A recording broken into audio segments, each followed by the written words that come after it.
We'll take a little trip over yonder, so I can take a look around at what you've seen. I can see from where I am you're on an adventure, in a place you can't describe. Some things can't be captured in words.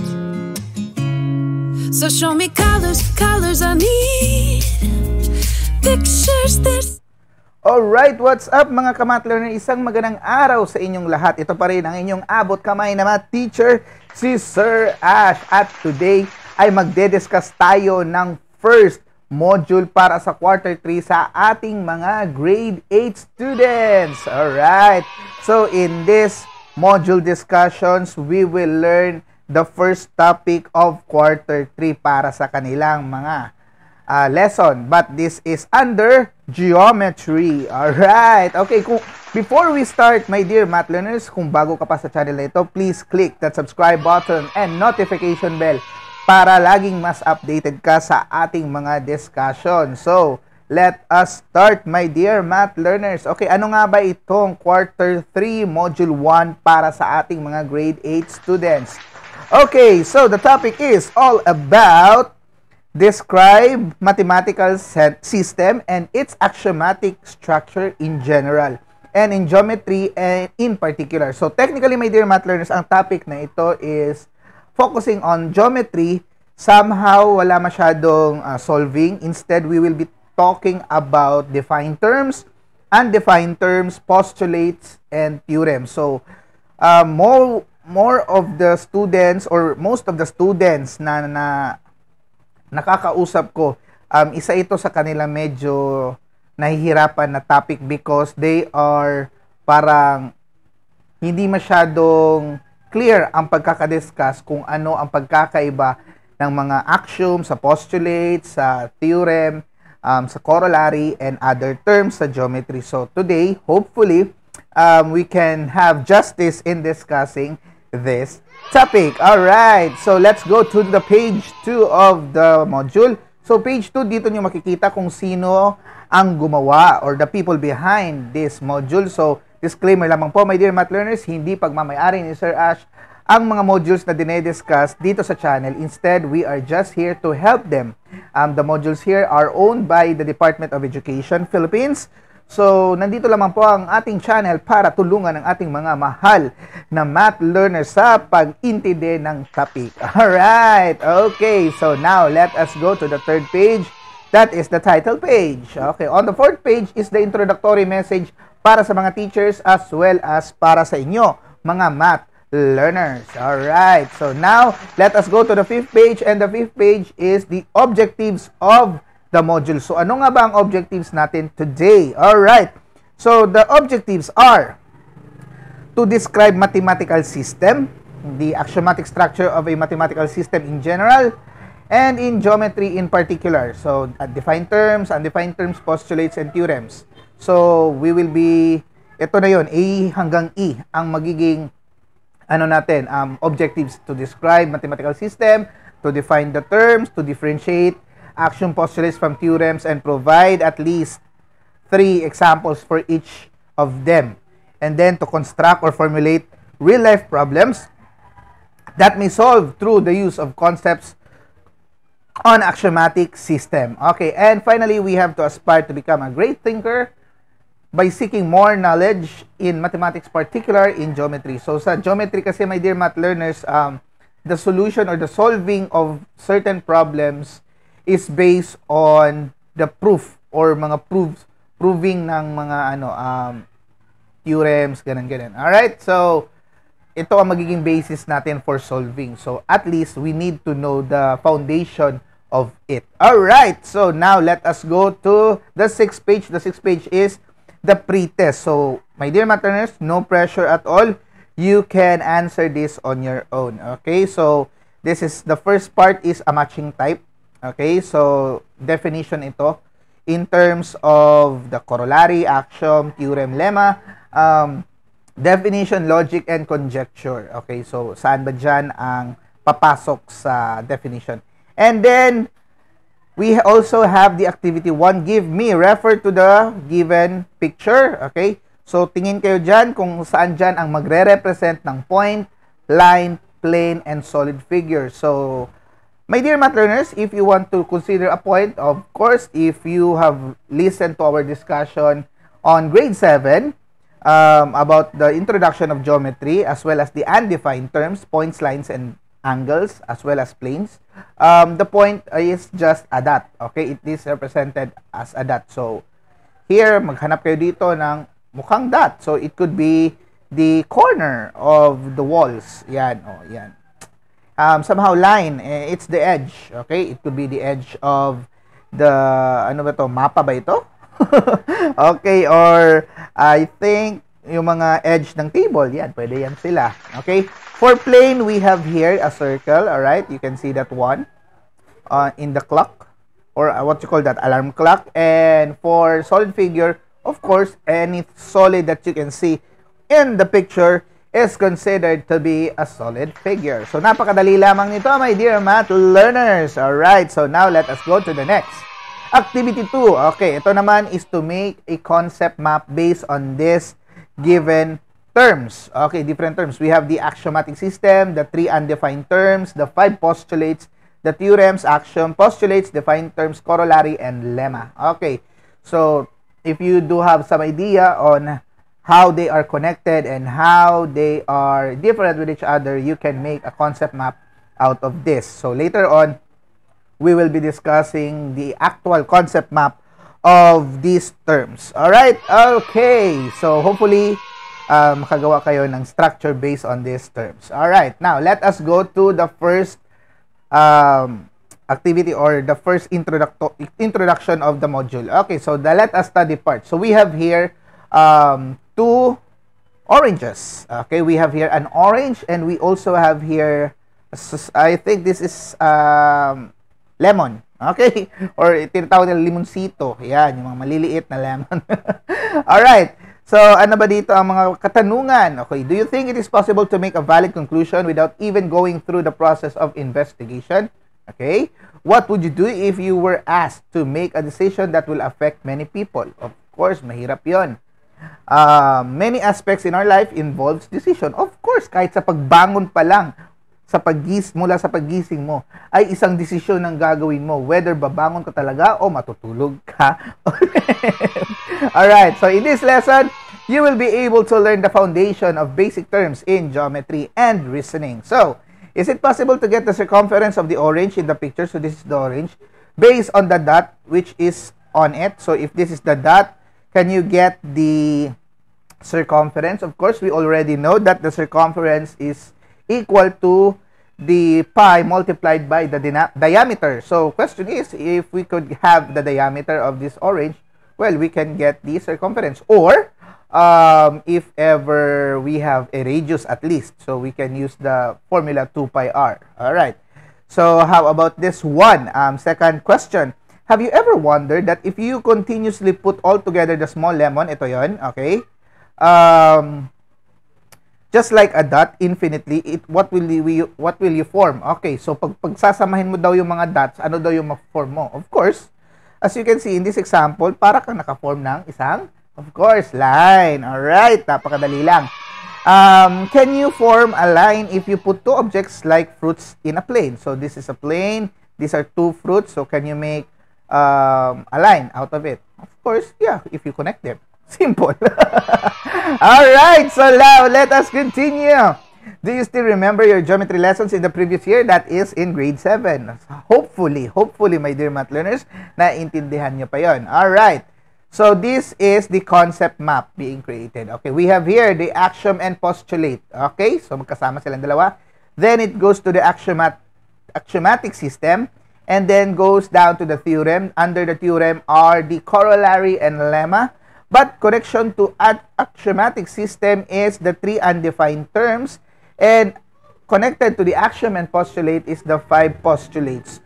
So these 3 undefined terms, those are the point, line, and plane, and these 3 undefined terms is connected to the 5 postulates. And of course, this defined terms is also connected to the 3 undefined terms. So technically, my dear math learners, medyo even if I could make a concept map out of those words kanina, I think I could have a challenging time doing so. Bakit? Because medyo challenging talaga. Alright. Okay, so now let us discuss first. Let us unlock the terms above. Okay, so the postulate and axiom. Alright, ano nga ba ang pagkakaiba ng postulate and axiom? Alright, ito, sinasabi dito, an axiom and postulate is a statement that is taken to be true, to serve as a premise or starting point for further reasoning and arguments. An axiom is any mathematical statement that serves as a starting point from which other statements are logically derived. Question, my dear math learners. Naintindihan nyo ba ang inyong binasa? Alright, wala. Okay, so hopefully, ganito lang yon. To make the long story short, my dear math learners, axiom and postulate are the same thing. So, nag-research ako sa ating napakasikat na search engine, yung Google, at ito ang sabi tungkol sa axiom and postulates. Okay, they are essentially the same thing. So, postulate at axiom ay pareho lang talaga. Basically, they are just the same thing. It talks about the mathematical truth that are accepted without proof. So, hindi na kailangan ng proving. Okay, so, pag isang statement lang, that's a and if it is a truth or mathematically true, then that is considered to be a postulate or an axiom. Again, axiom and postulates are basically the same. Okay, they are generally statements made about real numbers, and sometimes they are called algebraic postulates. All right, so I hope klarong-klaro sa inyo ang pagkakaiba ni postulate at tsaka ni axiom. Ang pagkakaiba nila, spelling. Easy, right? Easy lang talaga, my dear math learners. Now, let us continue. So, these are examples of postulates, my dear math learners. A line contains at least 2 points. Yan. It is already been discussed in the grade 7 lesson. A plane contains at least 3 non-collinear points. Na-discuss natin yan sa grade 7. Through any 2 points, there is exactly 1 line. Okay, of course naman, tama naman yun. Kahit gumawa ka ng 2 points, kahit saan pa ang direction ng mga points na yun, and if you connect them, technically, it is there. Exactly 1 line. Alright, through any 3 non-collinear points, there is exactly 1 plane. Of course, pag non-collinear sila, plane na yun. If 2 points lie in a plane, then the line joining them lies in that plane. Alright, so sa madaling salita, pag meron dong 2 points sa loob ng plane, of course, since ang 2 points, that can make 1 line, exactly 1 line. Therefore, that line is also in a plane. Yun, ang parang madaling salita doon. Okay? And here we have number 6. If 2 planes intersect, then their intersection is a line. Okay. Oh, kung meron kang my dear math learners, let's say ito, tissue. Ayan, okay. Ayan. This is a plane, right? Okay, let's say kung if-fold ko ito, may 2 plane na tayo. This plane and this plane, right? So, if these 2 plane, let's say this plane, okay, this plane is extended and this plane, okay, ito na plane is also extended, and they will be intersecting with each other. Okay, so let's say ito na yung magiging intersection niya, okay, ng plane na ito at plane na ito. So the intersection is basically a line. Alright, so yun ang sinasabi ng number 6 postulate. Number 7, we have examples na ito ng mga postulate. For triangles, we have SSS, SAS, and ASA. Ano ba yung mga SSS, ang mga ganyan? It means these are the congruence or the parang connectivity of the sides and angles. So S means side. So side, angle, side, side, side, side, and angle, side, angle. So these are applied in triangles. Okay, so napakadali lang. Now, next there is the axiom and postulate. It is connected to the axiomatic system. So an axiomatic system consists of undefined terms, the primitive terms.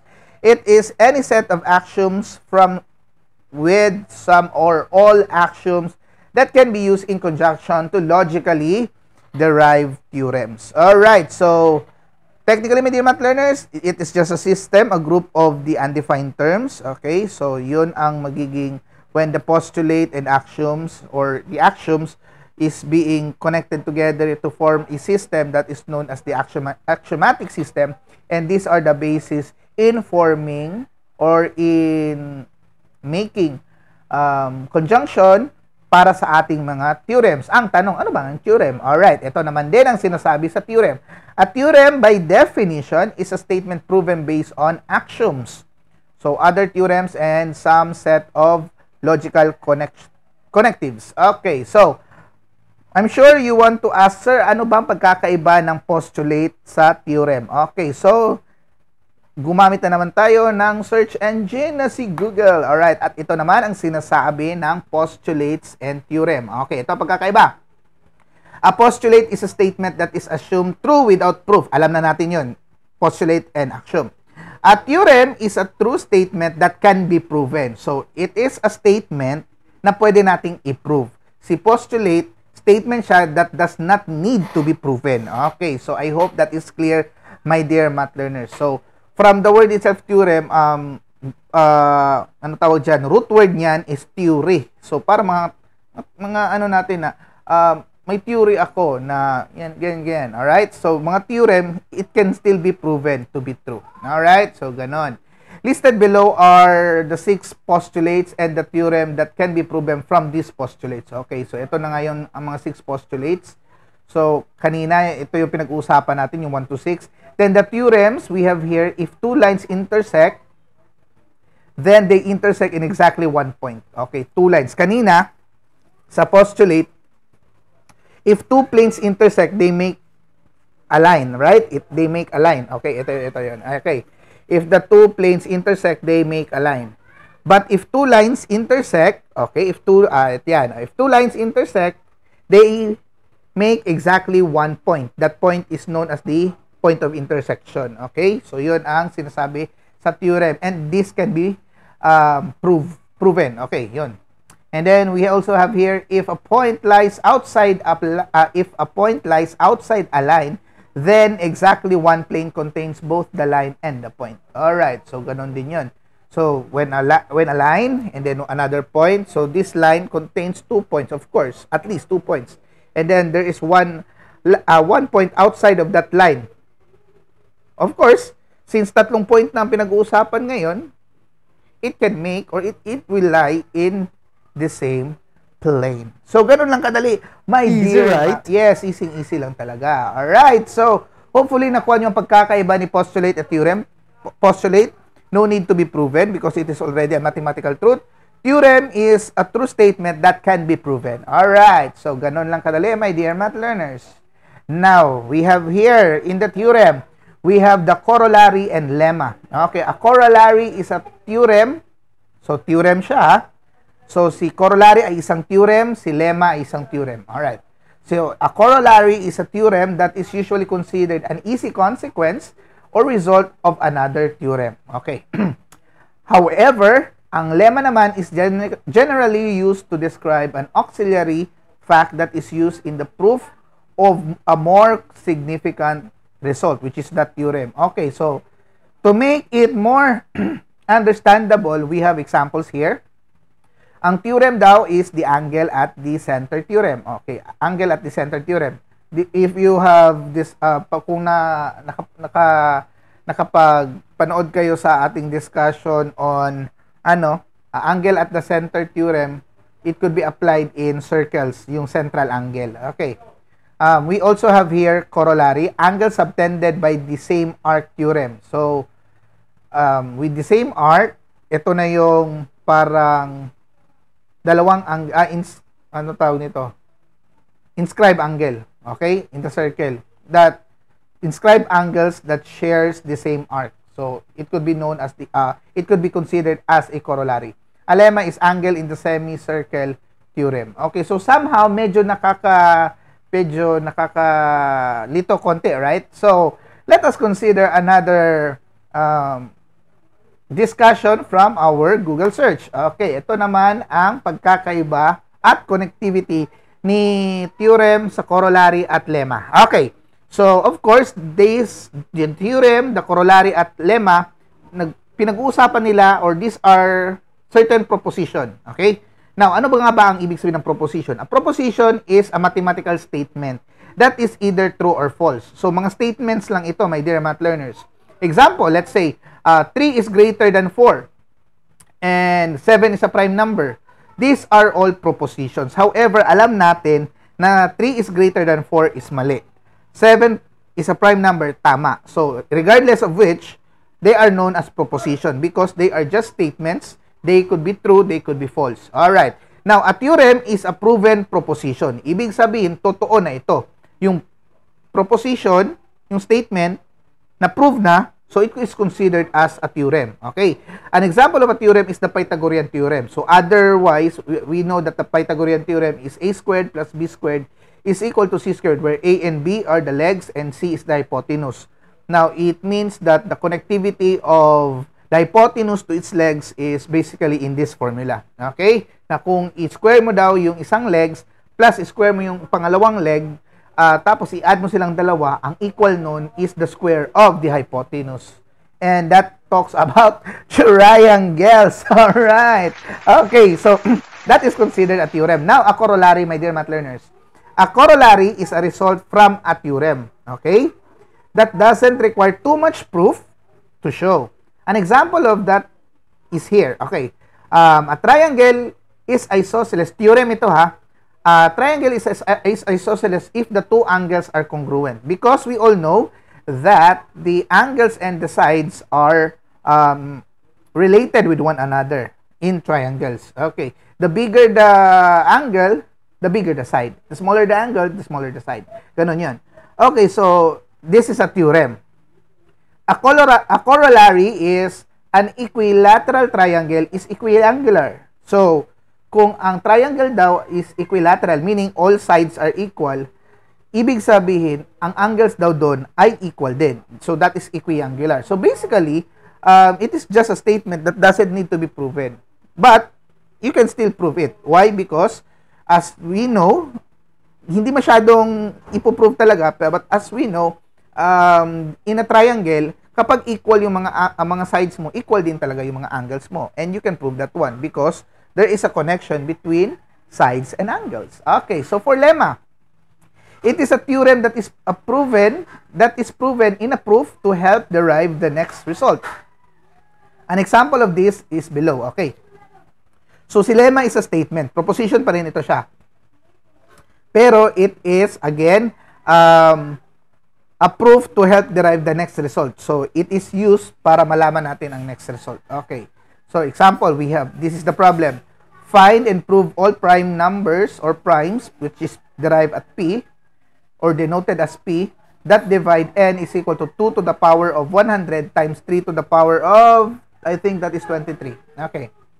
Now, for the lemma, if prime P divides the integer a and b, then prime P divides A or P divides B. Okay. So, sa madaling salita, ganito lang yon.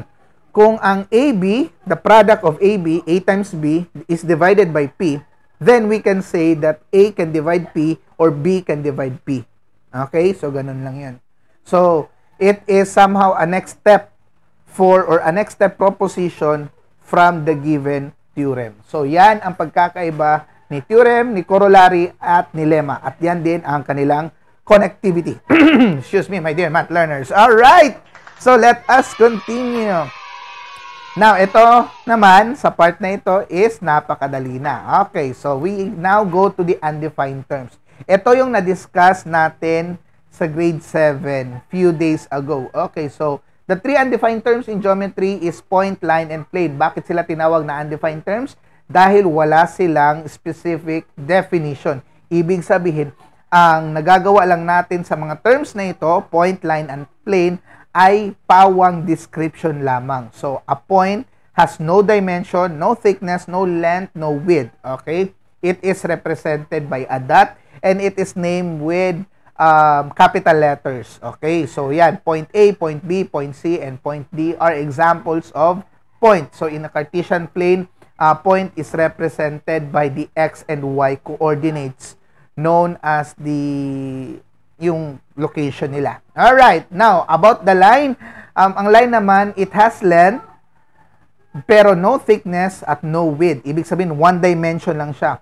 It is extended with 2 arrows. Okay, may mga arrows yun siya. It can be named with a small letter or it can be named with 2 points on the line. Okay, so line AB or line BA, they are just the same. Ang pagpapangalan sa kanila ay isulat lamang ang dalawang letters na yon, yung capital letters, tapos may drawing or merong symbol na line sa taas nila. And this is the one. Alright? So, napakadali lang ng pag-illustrate ng line. Okay, so it could be 2 points on the line or it could be a small letter. So, line L. Ganyan. Plane naman is basically 2-dimensional figure. So, when we say 2-dimensional, it has length, it has width, pero walang thickness. Okay? So, ibig sabihin, para siyang cartoons. Okay? 2-dimension lang. Pero once mag 3D na yan siya, solid na yun. Okay? So, when we say plane, it is... it can be named in at least 3 points that are non-collinear. Okay, so example, we have here A, B, C, D. So, kahit walang D dito, A, B, C lang, you could name a plane out of this. Okay, as long as they are non-collinear, meaning hindi sila naglalay on the same line. Okay, hindi sila connected on the same line. So, when you connect A and B, when you connect B and C, they doesn't fall in one line kasi iba ng direction nito, iba din ang direction nito. So technically they are non-collinear points, so therefore they can be named as a plane. Alright, so ganun lang kadali my dear math learners. Now let's go to the defined terms in geometry. Okay, so we have here endpoints. Of course, endpoints, na-discuss natin ito when we were discussing the subsets of a line. When we have subsets of a line, ibig sabihin yung line, mayroon yung dalawang arrow sa dulo. Pag pinutol natin yung dalawang arrow, so mawawala yung dalawang arrow, mayroon tayong endpoints. Okay, so yun ang tawag. Endpoints refer to the end of a segment or ray. Okay, so ano ba nga itong ray? Of course, yung ray is para siyang line na pinutol ang isang arrow. Ibig sabihin, endpoint yung isa, arrow yung isa. Okay, yung bawat dulo niya. Ang line segment naman is wala talagang arrow sa bawat dulo. So, puro point sila. Example of that is this one. Okay, ito, line segment ito. This is known as line segment AB or BA. Okay? So, it can be named with this one, capital letter pa rin, dalawang letter. And pwede mo silang i-interchange mo sila. Bakit? Because, since they have the same end, okay, pareho sila ng dulo, pwede mo silang i-interchange. So, it could be AB or BA. Katulad lamang sa line kanina na pareho sila arrows, so you can name them line AB, line BA. Ito naman, line segment AB, line segment BA. Okay, so napakadali lamang. Easy, right? Easy lang talaga, my dear math learners. Now, let us go to ray. Okay, ano nga ba itong ray? Ang ray naman is, tulad ng sabi ko kanina, pagpuputulin mo or pagtatanggalin mo ang isang dulo ng line, meaning isang arrow lang meron, yung isa is point, ang tawag doon, ray. So, ray is a subset of a line which has one endpoint and all points from the endpoint of one side. So, when we say all endpoints, arrow ang ibig sabihin, it extends infinitely. So, line, it extends both sides. Ray, one endpoint, extension na yung iba. Okay. So, we have here ray RS. Now, my dear math learners, hindi mo pwede itong basahin as ray SR. Why? Because si R at si S hindi pareho ng dulo. Si R endpoint, si S naman is a point in which the arrow is there. Therefore, when you name a ray, you always start with the endpoint. So, ang pangalan nito is ray RS lamang po, my dear math learners. So, ganun lang kadali ang mga subset of a line. So, we have the line segment and we have the ray. Easy, right? Easy lang talaga, my dear math learners. So, now let us go to angles. Now, angles naman ay yung pinagsamang mga rays. So, when at least two rays are connected on the endpoint, it forms an angle. Okay, so two rays with a common endpoint. At ito na yon. So, napag-usapan na natin last time ang iba't ibang klase ng angles. We have the acute angle, katulad ni Sir Ash. Okay, so acute angle, we have the right angle, we have the obtuse angle, the straight angle, and the reflex angle. Those are the different kinds of angles based on its measurement. So if you want to learn more about that, you can check our discussion in the grade 7 quarter 3 module 1 discussion. Alright, so now let us go here. Paano nga ba mag-name ng isang angle? So in naming angles, you could name them in three ways. Number one, you could name them according to its vertex, yung point na nag-connect sa dalawang rays. So this is, the vertex here is O, point O. So you can name this angle as angle O. Alright. Pangalawa is by the use of a number. So you could name this as angle 1. And another is by naming at least 3 points in which it pertains the sides, the vertex of the angle. So we have here TOP, or you could also name this as angle POT. So make sure lang kapag 3 points ang pagpapangalan mo sa isang angle, make sure na yung vertex ay nasa gitna ng mga letters na yon. Example, we have TOP and POT, right? So therefore, si O parating nasa gitna ng pangalan niya. Alright? So make sure tama yung pagkakalagay nyo sa vertex. Nasa gitna. Hindi magbabago yon. Alright. Now, let us go to opposite rays. So we have here, opposite rays are two rays that share a common endpoint but forms a line. Of course, ito. This is one ray. So ray EY and ray ES. So they are both opposite. They are connected with each other in point E. And of course, they make a line. And somehow, this is also known as a straight angle. Alright. Now, we have here postulates. Now, postulates align, postulate number 1 and ano ito, ha? Okay.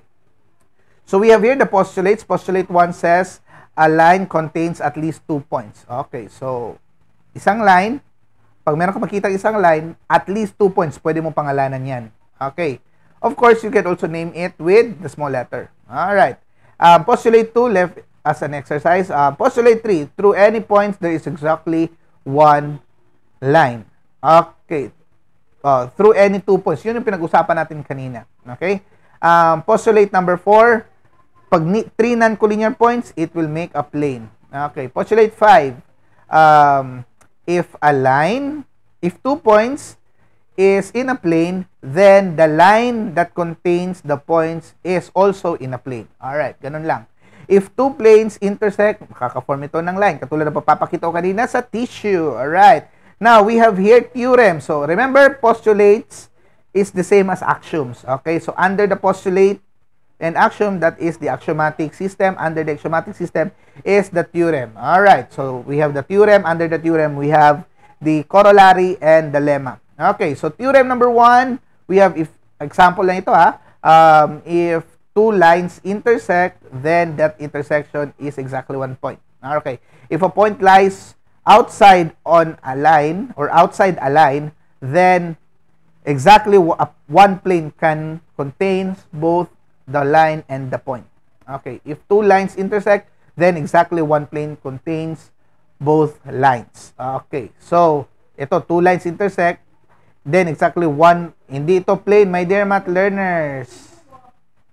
Exactly one point contains both lines. Okay, so another typographical error, my dear math learners. Okay? Easy, right? Hopefully, very easy na talaga ang nakukuha ninyo sa ating discussion. Okay, so again, this word is point. Okay, not plane. Na-discuss na to kanina. Alright? So, hopefully, you follow our discussion, my dear math learners. So, this is where you will have the exercises na kayo naman ang sumagot. Okay, we have the postulate, we have the theorem, and we have this Venn diagram. So you write all the postulates here, the characteristics, the definition of a postulate, and the definition of the theorem. However, in the middle, you will write the pagkaka-connect ng postulate sa theorem. Okay? Ano yung the same nila. Alright? So, of course, we already have discussed that one earlier kanina with all our Google search. Okay. So now we have here exercise number 2. Supply the table with the correct description of the following basic terms. Okay, napakadali lang nito, my dear math learners. We have the point, line, and plane. So, it is represented by, of course, ito, represented by dot. Line, of course, a line. Plane, two-dimensional. Name by, okay, name by capital letter. Ito, name by small letter, and at least 2 points. Dito naman, at least 3 points. Okay, number of dimension, 0 dimension, 1 dimension, 2 dimension. Example, okay yan, tip of a pen. So, ano yung mga nakikita nyo sa mga bagay-bagay dito sa ating surroundings na makarepresent ng isang point? Alright, yun ang ilalagay ninyo dito. At least 3 examples. About line, of course, mga edge, na ganyan. Okay, plane, yan, mga nakikita nyo, mga ano dyan, mga flat surfaces like the TV, the door, yan. So, that is an example of a plane. Not the whole TV, ha, yung ano lang, yung screen ng TV. Okay. Because if you consider the whole TV, then that is considered as a solid figure. Okay. So, 2-dimensional lang. Yan, ganon. Now, here, letter B, given their definition, illustrate the following additional terms. Collinear points are points that lie on the same plane. Okay. Of course, tama yun. Coplanar points are points that lie on the same plane. Tama din yun. So, when the points are on the same plane, they are coplanar. When the points are on the same line, they are known as collinear. Ayan. So, now, hopefully, you have had a very, parang, happy learning in our discussion right now. Okay, now we have here exercise 3. So, give the 5 other names of CG. Other names, CG. Okay, CG. 5 other names. Line CG. Okay, so if this is the line that we are talking about, hindi ko makuha kung line ba pinag-uusapan niya. Okay, so if this is the line, so we also have here line AG, line AC, line GC. Give the 5 other names. Okay, I don't know, my dear math learners. Somehow you can ask your teachers to make this clear, but if I would be the teacher, I think I should not use the word give the other 5 names for CG, not CG, but give at least give or name 5 lines on this figure. So, ganun siguro ang sasabi ko. Okay? Not particular for CG. Kasi parang yung CG, yun yung nagbibigay sa atin ng confusion. Alright? So, I think this is very, confusing ang term, ang instruction nito. Give the 5 other names for CG. Ito lang yung CG. Alright? So, other 5, it could be this one, it could be this one, and that's it. Okay? Wala namang small letter dito para yun nga. Anyway, hopefully you can have a good communication with your teacher, your math teacher, para at least maklear ang part na ito. Next, give 3 points that are collinear. O, eto, madali lang to. 3 points that are collinear. Isang line ito, collinear. 3 points, C-A-G. O, pwede din ito. Hindi pala. Kasi small f man ito. So, this is line F. So, yun lang. Okay? Give 2 names for the plane show. 2 names. Okay, we can consider at least 3 points. So, we have non-collinear points yun, ha. So, we have TCA. It could be TCG. Yun. Okay, the plain TCA and plain TCG. You could also use 4 points. So, CTA, hindi pala. Kasi, C, A, and G are collinear. So, kailangan non-collinear. Okay, so at least 3 points lang talaga tayo dito.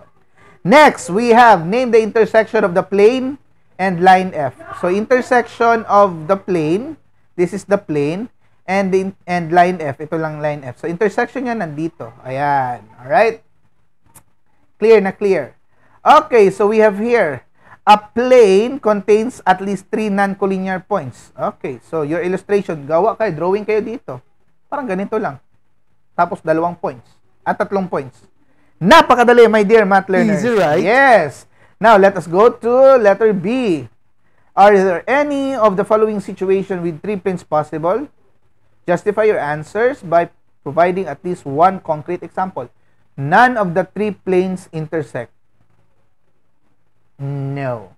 Pwede. Pwede sila. Pwede.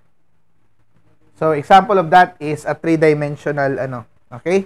So, parang ganito. If this is, right, okay. If this is one plane, this is another plane, okay, yan. Intersection na yan nila, di ba? Ito, intersection na ito nila. Okay?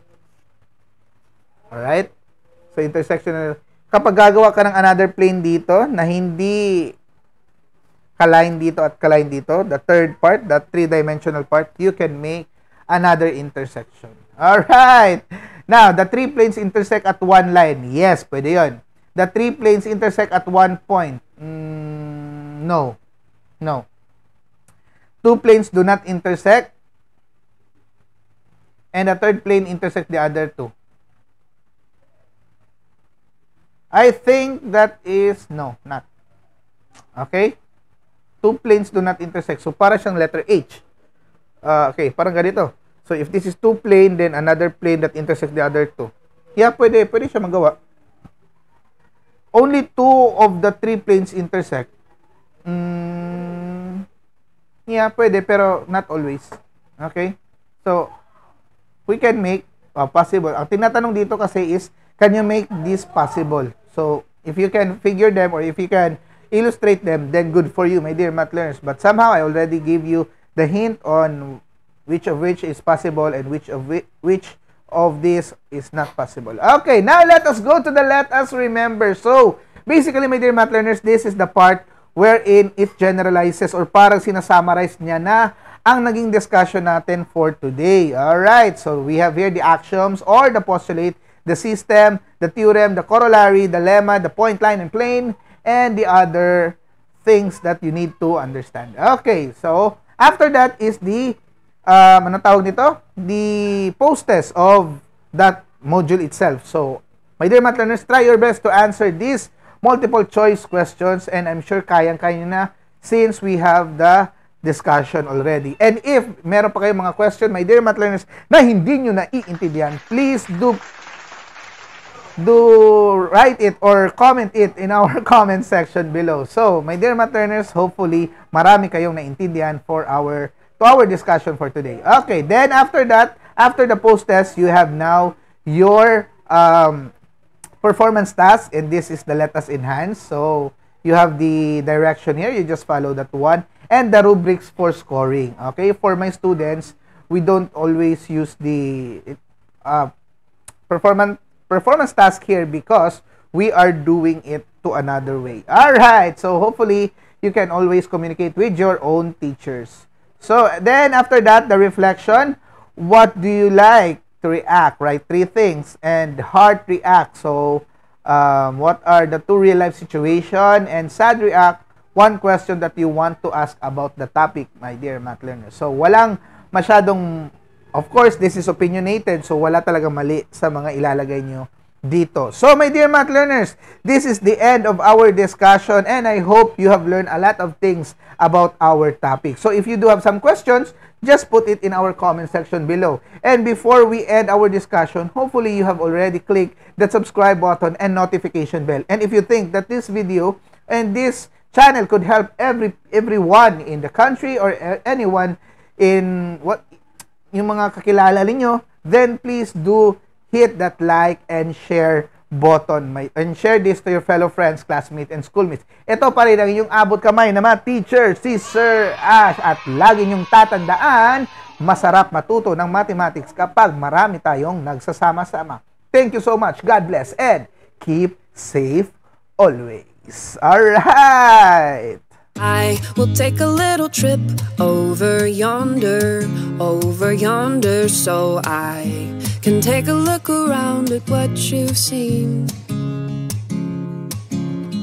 I can see from where I am you're on an adventure.